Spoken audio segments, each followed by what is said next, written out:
होता है कोहो दश्त में पैदा कभी कभी, वो मर्द जिसका फक्र करे खजफ को नगी। सन 1633 ईस्वी अफगानिस्तान के गजनी शहर में जन्म हुआ था अरबी फारसी के एक महान विद्वान का, जो बाद में गुरु गोविंद सिंह जी के 52 कवियों में शामिल हो गए थे। उनके द्वारा रचा गया काव्य बाकमाल है। उनका नाम था नंदलाल। भाई नंदलाल जी के पिता का नाम छज्जू राम जी था। वो भी अरबी फारसी के महान विद्वान थे। अपनी योग्यता के बल पर उन्हें गजनी के हाकिम के दरबार में मीर मुंशी की नौकरी मिल गई थी। ऐसा माना जाता है कि 1630 ईस्वी में यह परिवार भारत से गजनी गया था। अपने पिता की तरह नंदलाल जी की बुद्धि भी बहुत तीक्ष्ण थी। जब उन्होंने पढ़ना लिखना शुरू किया तो जल्दी ही वो सब कुछ सीख गए। उनके बारे में एक कवि लिखता है, इल्म बिखे कामल बहु भयो, बृंद किताबन को पढ़ गयो। नंदलाल जी की उम्र लगभग 17 साल की थी कि उनके माताजी संसार छोड़ करके चले गए। 2 साल बाद उनके पिताजी भी संसार छोड़ करके चले गए। समय बीतता गया। एक दिन नंदलाल जी गजनी के शासक मुयुद्दीन के पास गए और उनसे अर्ज की कि मुझे पिताजी वाली नौकरी दे दी जाए। गजनी के शासक मुयुद्दीन का जवाब था, आपके पिताजी एक महान विद्वान और बहुत तजुर्बेकार व्यक्ति थे। वो हर मसले को सुलझाने में बहुत निपुण थे। आपकी उम्र अभी छोटी है, आपको तजुर्बा भी बहुत कम है। आप इस दरबार में कोई छोटी मोटी नौकरी कर लो। एक बार आप इस दरबार में कोई छोटी मोटी नौकरी कर लो। जब आपको तजुर्बा हो जाएगा तो आपको आपके पिता वाली नौकरी दे दी जाएगी। नंदलाल जी एक महान विद्वान इंसान थे। हाकिम का यह प्रस्ताव उन्हें रास न आया। उनका मन नहीं माना। उन्होंने गजनी शहर से अपना घर बार सब कुछ बेच दिया और भारत की ओर आने का इरादा बना लिया। जब वो भारत की ओर आ रहे थे तो रास्ते में मुल्तान शहर पहुंचे। उनका मन वहीं लग गया और वहीं रहने लग गए। वहीं उनकी शादी हो गई। उनकी घरवाली गुरु नानक देव जी को मानने वाली थी, जिसका प्रभाव नंदलाल जी पर भी पड़ा। यही कारण था कि गुरु जी और गुरु घर से नंदलाल जी की प्रीत बढ़ी। उनके घर 2 पुत्रों का जन्म हुआ। समय बीतता गया।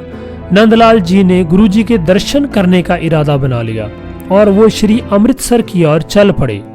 अमृतसर से वो आनंदपुर साहिब गुरु गोविंद सिंह जी के पास पहुंचे। अपनी इस यात्रा के दौरान जब वो आगरा पहुंचे तो वहां का शासक बहादुर शाह था। जब वो बहादुर शाह के दरबार में पहुंचे तो बहादुर शाह उनकी विद्वता से इतना प्रभावित हुआ कि उन्हें अपने दरबार में मीर मुंशी की नौकरी दे दी और साथ ही साथ वो बहादुर शाह को पढ़ाने भी लग गए। एक बार औरंगजेब बहादुर शाह के पास आगरा पहुंचा। वहां उसने कुरान की एक आयत के अर्थ जब भाई नंदलाल जी से सुने तो बहुत अधिक प्रसन्न हुआ। नंदलाल जी को बहुत सारे इनाम दिए, लेकिन जब उसे पता लगा कि इतने बढ़िया अर्थ करने वाला बंदा एक गैर मुस्लिम है तो उसने बहादुर शाह को हुक्म दिया कि इस व्यक्ति को मुस्लिम धर्म में शामिल किया जाना चाहिए और अगर यह मुस्लिम धर्म अपनाने से मना करता है तो इसे कत्ल कर दिया जाए। बहादुर शाह अपने उस्ताद को धर्म संकट में पड़ा हुआ देखकर बहुत चिंतित हुआ। नंदलाल जी ने बहादुर शाह से कहा कि मैं तुम्हारा उस्ताद हूँ, मैं तुम्हें पढ़ाता हूँ, तुम्हें मेरा धर्म बचाना चाहिए। तो बहादुर शाह का जवाब था कि भारत में अगर कोई तुम्हारा धर्म बचा सकता है तो वो गुरु गोविंद सिंह जी हैं। आपको उनकी शरण में जाना होगा। तो नंदलाल जी गुरु गोविंद सिंह जी की शरण में चले गए। गुरु घर से नंदलाल जी का पहले भी बहुत प्यार था, लेकिन जब वो गुरु गोविंद सिंह जी की शरण में चले गए तो उनका प्यार और भी मजबूत हो गया। जब नंदलाल जी गुरु जी के पास पहुंचे तो गुरु जी ने उन्हें लंगर में सेवा करने का आदेश दिया।